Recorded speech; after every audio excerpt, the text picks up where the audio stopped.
Hello my dear students, welcome करता हूं मैं भारत पंचाली और केमिस्ट्री गुरुजी आप सभी स्टूडेंट्स का। तो नीट केमिस्ट्री के लिए आज हम लोग पढ़ने वाले हैं जीओसी, जनरल ऑर्गेनिक केमिस्ट्री। और भैया ऑर्गेनिक केमिस्ट्री अगर अच्छे से करनी है तो आपका जीओसी बहुत स्ट्रांग होना चाहिए। और इस जीओसी की बढ़िया वाली रिवीजन करने वाले हैं जस्ट 20 मिनट्स के अंदर। और इस लेक्चर में मैंने बहुत बढ़िया नोट्स बनाए हैं। ये नोट्स आपको फ्री ऑफ कॉस्ट मिल जाएंगे हमारे टेलीग्राम चैनल पर।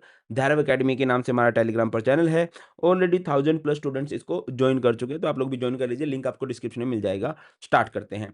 देखिए ऑर्गेनिक जीओसी को समझना है तो आपको समझना पड़ेगा कि रिएक्शंस होती हैं। रिएक्शंस में क्या होता है कि कोई भी आपके पास एक ऑर्गेनिक मॉलिक्यूल होता है, एक रिएजेंट होता है, एक और रिएक्टेंट होता है, उस पे रिएजेंट अटैक करते हैं, जिसको आप ऑर्गेनिक रिएजेंट या फिर अटैकिंग रिएजेंट बोलते हो, और इससे हमारा प्रोडक्ट बन जाता है। अब जो अटैकिंग रिएजेंट होते हैं वो दो तरह के होते हैं, एक होता है इलेक्ट्रोफाइल और एक होता है न्यूक्लियोफाइल। नाम से क्लियर है, इलेक्ट्रोफाइल, फाइल मीन्स होता है लवर, एक होता है इलेक्ट्रॉन लवर और एक होता है न्यूक्लियस लवर। इलेक्ट्रॉन लवर किसे कहते हैं? देखो, इलेक्ट्रॉन लवर, इलेक्ट्रॉन से लव कौन करेगा? जिसके पास इलेक्ट्रॉन्स की कमी हो। These are electron deficient species. क्योंकि ये इनके पास इलेक्ट्रॉन्स की कमी है तो ये इलेक्ट्रॉन से लव करेंगे और ये इलेक्ट्रॉन लेंगे। That's why these are also known as Lewis acid. ठीक है। अब जो इलेक्ट्रोफाइल होते हैं वो दो तरह के होते हैं, पॉजिटिव एंड न्यूट्रल। जैसे कि आपको दिखाई दे रहा होगा Cl पॉजिटिव है, NO2 पॉजिटिव है, CH3 पॉजिटिव है। सर आप कैसे कह सकते हो CH3 पॉजिटिव एक इलेक्ट्रोफाइल है? अच्छा एक बार इसका स्ट्रक्चर बना लो। CH3 का स्ट्रक्चर ऐसे बनेगा। आपको दिखाई दे रहे होंगे कि इसके पास जो है 3 बॉन्ड हैं। 3 बॉन्ड यानी 6 इलेक्ट्रॉन हैं, जबकि स्टेबल होने के लिए 8 इलेक्ट्रॉन होने चाहिए, तो इसके पास इलेक्ट्रॉन्स की कमी है। क्लोरीन की बात करें, क्लोरीन के पास 7 इलेक्ट्रॉन होते हैं और पॉजिटिव का मतलब है इसके पास 6 इलेक्ट्रॉन हो गए, तो इसके पास भी इलेक्ट्रॉन की कमी है। न्यूट्रल में जैसे BF3, FeCl3, AlCl3। AlCl3 को कैसे बोला जा सकता है कि ये इलेक्ट्रोफाइल है? आप देखिए AlCl3 का स्ट्रक्चर कुछ ऐसे बनता है। यहाँ पर एल्यूमीनियम ने 3 बॉन्ड बनाए हैं, यानी कि इसके पास 6 इलेक्ट्रॉन है, स्टिल इसके पास इलेक्ट्रॉन्स की कमी है, तो इसको इलेक्ट्रॉन चाहिए। है ना? तो ये भी हमारे पास क्या है? इलेक्ट्रोफाइल। नेक्स्ट है हमारे पास न्यूक्लियोफाइल। न्यूक्लियोफाइल क्या होते हैं? न्यूक्लियस लवर, पॉजिटिव से लव करते हैं, इनके पास नेगेटिव बहुत ज़्यादा है। These are electron rich species, behave as Lewis base. और ये अटैक करते हैं कहाँ पर? इलेक्ट्रॉन डेफिशिएंट एरियाज़ पे। तो ये नेगेटिव हो सकते हैं, न्यूट्रल हो सकते हैं और एम्बिडेंटेड। एम्बिडेंटेड मतलब समझते हो कि जिसमें 2 साइड से अटैक पॉसिबल होता है। नेगेटिव जैसे Cl negative, NH2 negative, OH negative. Negative का तो मतलब कॉमन सेंस समझ लेना, नेगेटिव चार्ज तभी आता है जब किसी के पास इलेक्ट्रॉन ज़्यादा हो जाते हैं, तो वो उनको डोनेट कर सकते हैं। या फिर किसी के पास लोन पेयर प्रेजेंट हो। लोन पेयर का मतलब भी ये है कि इसके पास इलेक्ट्रॉन ज़्यादा है, ये पॉसिबल है कि इलेक्ट्रॉन दे दे, तो वो भी होते हैं। और एम्बिडेंटेड जिसमें 2 साइड से अटैक पॉसिबल होता है, जैसे CN हो गया, NO2 हो गया। नेक्स्ट हमारे पास अगर किसी भी रिएक्शन के मैकेनिज्म को हम देखना चाहें तो होता कैसे है? हमारे पास एक मॉलिक्यूल है, उस पे रिएजेंट अटैक करता है, तो ना रिएक्शन इंटरमीडिएट बनता है।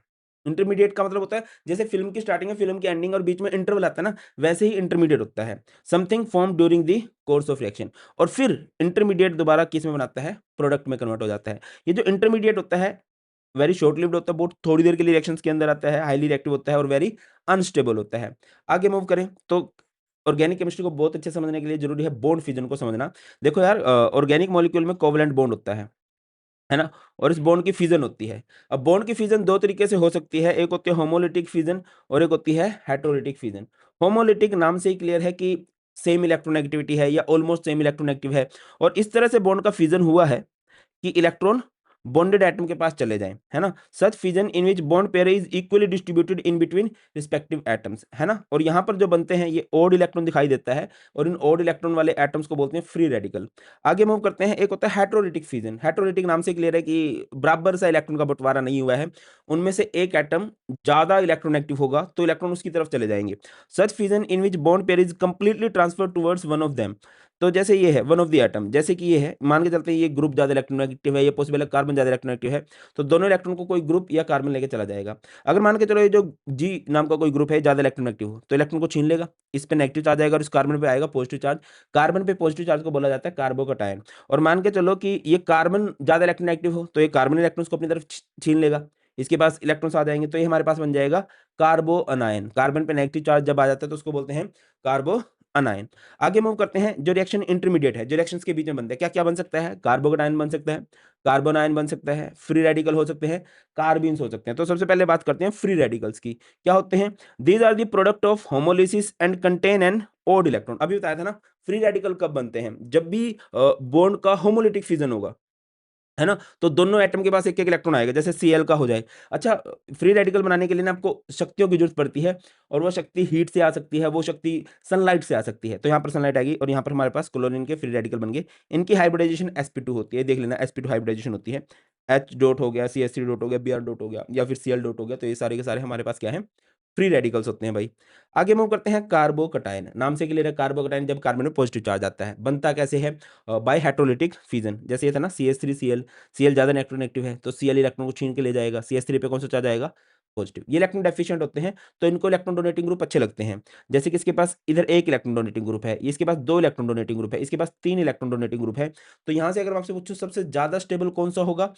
इलेक्ट्रॉन डेफिशिएंट है, इसको इलेक्ट्रॉन डोनेटिंग ग्रुप अच्छे लगते हैं तो सबसे ज़्यादा स्टेबल होगा ये, फिर ये, इस तरह से, ठीक है? ये sp2 हाइब्रिडाइज्ड है, इसके पास भी इलेक्ट्रॉन्स की कमी होती है। नेक्स्ट होते हैं कार्बो अनायन, क्या होते हैं कार्बो अनायन? नाम से ही क्लियर है भाई, क्या होगा? हाइड्रोलिटिक फिजन से बनते हैं और कार्बन पे कौन-सा चार्ज आ जाएगा?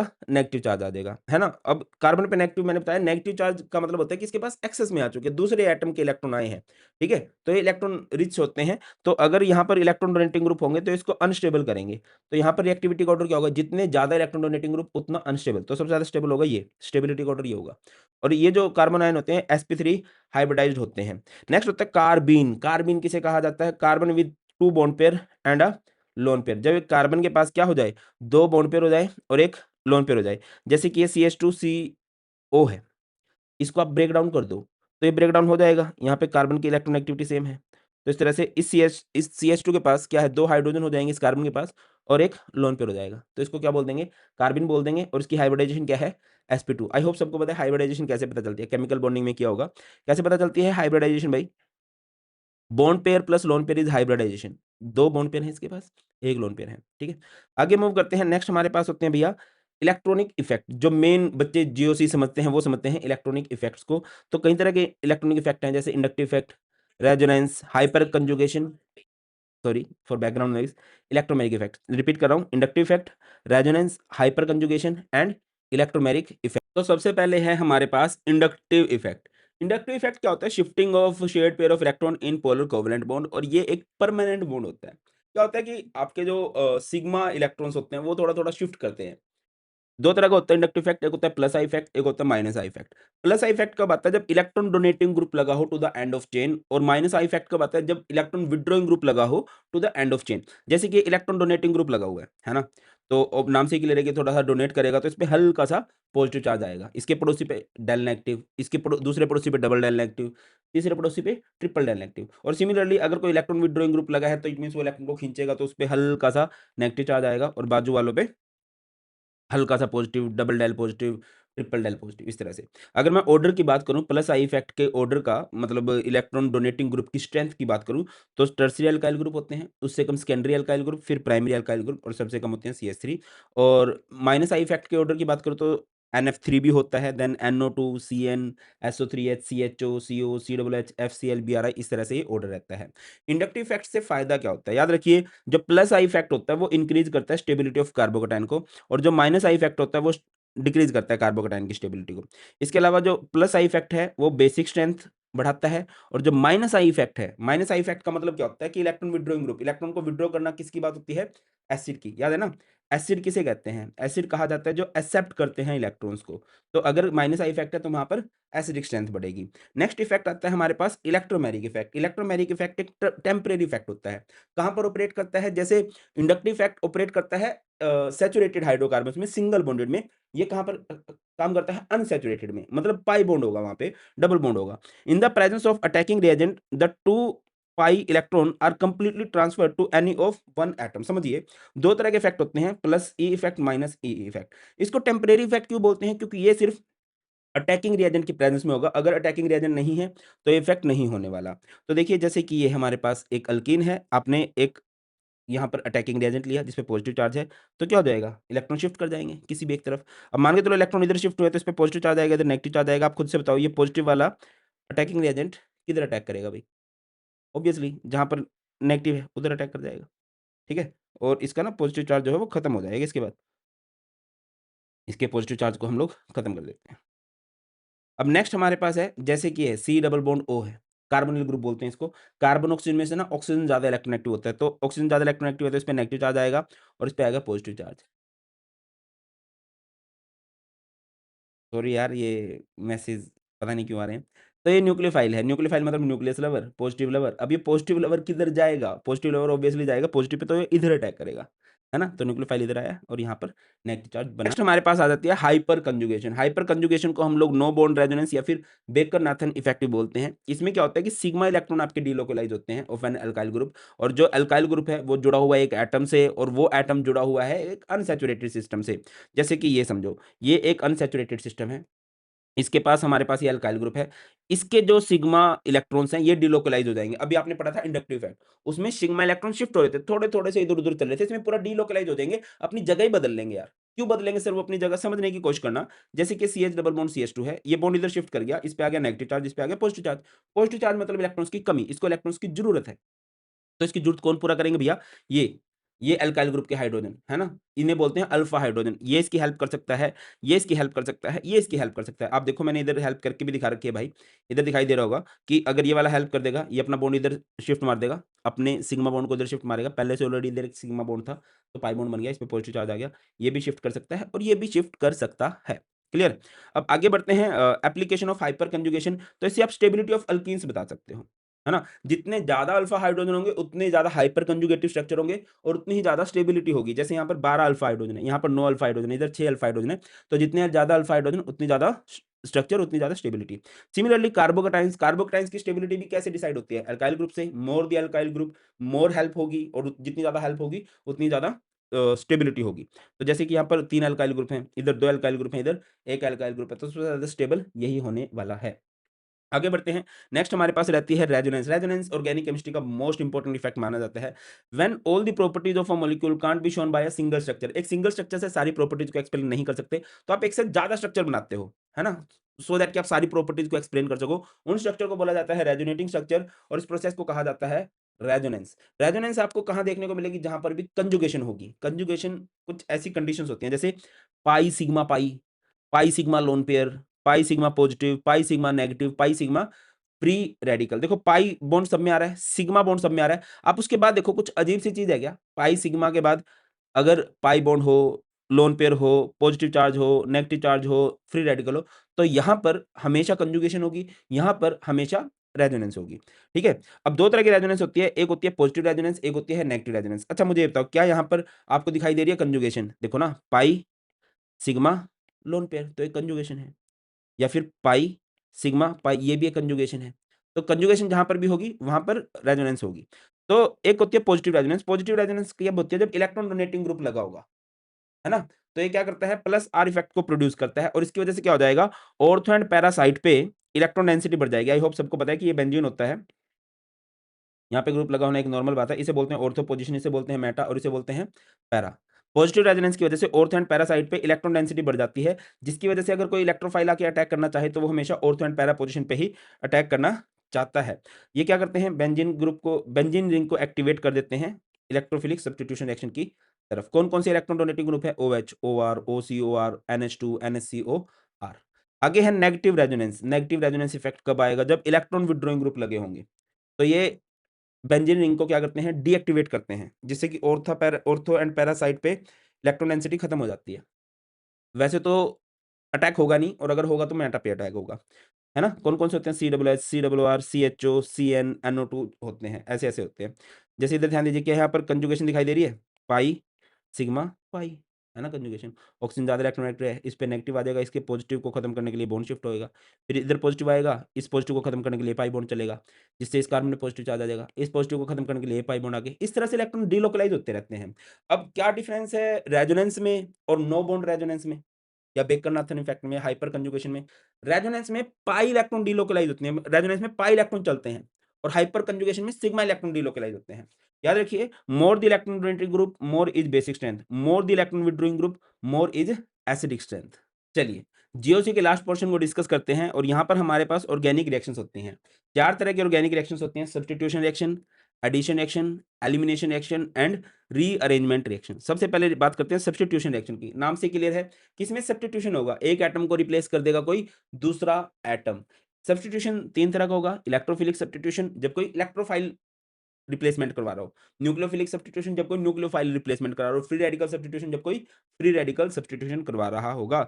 जैसे कि हमारे पास एक रिएक्शन है, इसमें एक्स को रिप्लेस कर दिया है वाई ने। न्यूक्लियोफिलिक सब्स्टिट्यूशन कैसे कहते हैं? In these reaction nucleophiles are the attacking species. तो एक न्यूक्लियोफाइल आया, आपको अब तक पता चल गया होगा न्यूक्लियस लवर। न्यूक्लियस लवर यानी पॉजिटिव लवर, जिन पे खुद पे जनरली कौन-सा चार्ज होगा? नेगेटिव। तो ये इसको रिप्लेस मार देगा।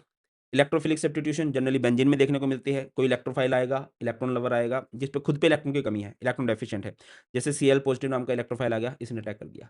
फ्री रेडिकल सब्स्टिट्यूशन किसे कहा जाता है? जिसमें फ्री रेडिकल, यहाँ पर Cl डॉट नाम का एक फ्री रेडिकल बनेगा, इधर से उसको उड़ाएगा और ये क्या बन जाएगा? CH3Cl। नेक्स्ट हमारे पास होती है एडिशन रिएक्शन। एडिशन का मतलब होता है जोड़ना, और जोड़ने वाली रिएक्शन आपको हमेशा देखने को मिलेंगी अनसैचुरेटेड सिस्टम के अंदर, है ना? जिनके अंदर ऑलरेडी डबल या ट्रिपल बॉन्ड है। जैसे कि एक होता है इलेक्ट्रोफिलिक एडिशन और एक होता है न्यूक्लियोफिलिक एडिशन। ध्यान दीजिए, तो ये एक एल्कीन है, तो बॉन्ड की शिफ्टिंग हो जाएगी, इधर पॉजिटिव चार्ज आएगा, इधर नेगेटिव चार्ज आएगा। तो एक इलेक्ट्रोफाइल आया, इलेक्ट्रोफाइल मतलब इलेक्ट्रॉन लवर, जिस पे खुद पे पॉजिटिव चार्ज है, तो पॉजिटिव किधर जुड़ेगा भाई? इस नेगेटिव वाली साइड पे जुड़ जाएगा, क्लियर है? और एक्स नेगेटिव किधर जुड़ेगा? इस पे। सर इधर तो आपने इलेक्ट्रोफाइल भी जोड़ दिया, इधर आपने न्यूक्लियोफाइल भी जोड़ दिया। देखिए रिएक्शन की जो स्टार्टिंग हुई है ना, वो इलेक्ट्रोफाइल से हुई है, तो इसे इलेक्ट्रोफिलिक एडिशन रिएक्शन कहा जाता है। अब आ जाओ न्यूक्लियोफिलिक एडिशन रिएक्शन, जो aldehyde ketones, carboxylic acid, aldehyde ketone जो होते हैं, वो न्यूक्लियोफिलिक एडिशन रिएक्शन बहुत शो करते हैं। जैसे कि सी डबल बॉन्ड O है, इधर ऑक्सीजन ज़्यादा इलेक्ट्रोनेगेटिव है, तो ऑक्सीजन पे कौन-सा चार्ज आएगा? नेगेटिव, इधर कौन-सा चार्ज आ जाएगा? पॉजिटिव चार्ज आ जाएगा। अब ये CN किधर जाएगा?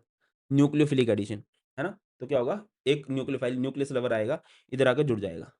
जुड़ गया भाई इस कार्बन के पास, और इस ऑक्सीजन पे कौन जुड़ेगा? इस ऑक्सीजन पे कोई पॉजिटिव साइड स्पीशीज़ आके जुड़ जाएगी। OH जुड़ गया यहाँ पे। सर ये नेगेटिव कहाँ पे गया? देखो यार, ये नेगेटिव तो साथ के साथ ही खत्म हो जाएगा ना। देखो बेटा, इस ऑक्सीजन पे कौन-सा चार्ज आएगा? नेगेटिव, इस पे कौन-सा चार्ज आएगा? पॉजिटिव। जब CN इधर आया है, तो ये पॉजिटिव नेगेटिव तो खत्म हो जाएगा, पहले ही खत्म हो चुका है ना?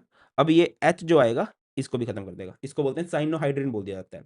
नेक्स्ट हमारे पास है एलिमिनेशन रिएक्शन। एलिमिनेशन का मतलब क्या होता है? बाहर निकलना। एडिशन, एलिमिनेशन उल्टी होती हैं। एडिशन में अनसैचुरेटेड हाइड्रोकार्बन से सैचुरेटेड बन रहा होता है, और एलिमिनेशन में सैचुरेटेड से अनसैचुरेटेड बन रहा होता है। चीजें बाहर निकलती हैं तो पाई बॉन्ड आते हैं। टू ग्रुप्स फ्रॉम सेम और adjacent atoms are lost and unsaturated compound is formed. जैसे कि हमारे पास है हेलोल्केन है एक, आपने अल्कोहलिक क्यूएच ले लिया, तो अल्फा पोजीशन से हेलोजन और बीटा पोजीशन से हाइड्रोजन बाहर निकल गए, और जब ये बाहर निकलेंगे तो इनके बॉन्ड पूरे करने के लिए इधर डबल बॉन्ड आ जाएगा। इसको बोलते हैं डिहाइड्रोहैलोजिनेशन। अगर आप H2SO4 ले लेते हो, एक अल्कोहल के साथ, H2SO4 एक डिहाइड्रेटिंग एजेंट होता है, जो वाटर का रिमूवल करवाता है। तो अल्फा से OH और बीटा से H बाहर निकल जाएँगे, और जब ये बाहर निकलेंगे तो इनके बीच में कौन-सा बॉन्ड आ जाएगा? डबल बॉन्ड आ जाएगा। नेक्स्ट हमारे पास होती है rearrangement reaction. Migration of an atom और a group of from one to another within the same molecule. एक ही मॉलिक्यूल में एटम या एटम्स का ग्रुप माइग्रेशन करता है ना? सर क्यों करता है माइग्रेशन? क्या ज़रूरत है माइग्रेशन करने की? थोड़ी-सी ज़रूरत तो है। जैसे मैं बताता हूँ। ये जो CH2 पॉज़िटिव है, ये कार्बोकैटायन है, प्राइमरी कार्बोकैटायन है। प्राइमरी कार्बोकैटायन स्टेबल नहीं होते। बट अगर ये पॉज़िटिव चार्ज इधर शिफ्ट मार जाए, या ये CH3 इधर आ जाए, इधर आ जाएगा पॉज़िटिव चार्ज, तो हमारे पास टर्शियरी कार्बोकैटायन बन जाएगा। या फिर आइसोमेरिज़म वाला फिनोमेना आपको देखने को मिल जाएगा। जैसे कि इधर ध्यान दीजिए, ये हमारे पास ब्यूटेन है, ठीक है? इसमें हमने डाल दिया AlCl3, तो यहाँ पर भी रीअरेंजमेंट रिएक्शन देखने को मिलेगी आपको, और ये क्या बन जाएगा? ये बन जाएगा 2 मिथाइल प्रोपेन, या फिर इसको हम लोग आइसोब्यूटेन भी बोल सकते हैं। तो रीअरेंजमेंट में क्या होती है? एक स्टेबिलिटी की तरफ जाता है, रीअरेंज होके एक स्टेबल मॉलिक्यूल बन जाता है। तो बेटा ये है हमारे पास सारे का सारा जीओसी। अब नेक्स्ट वीडियो किस टॉपिक से आनी चाहिए, कमेंट सेक्शन में बता देना। जल्द मिलते हैं। ख्याल रखिए। जय हिंद।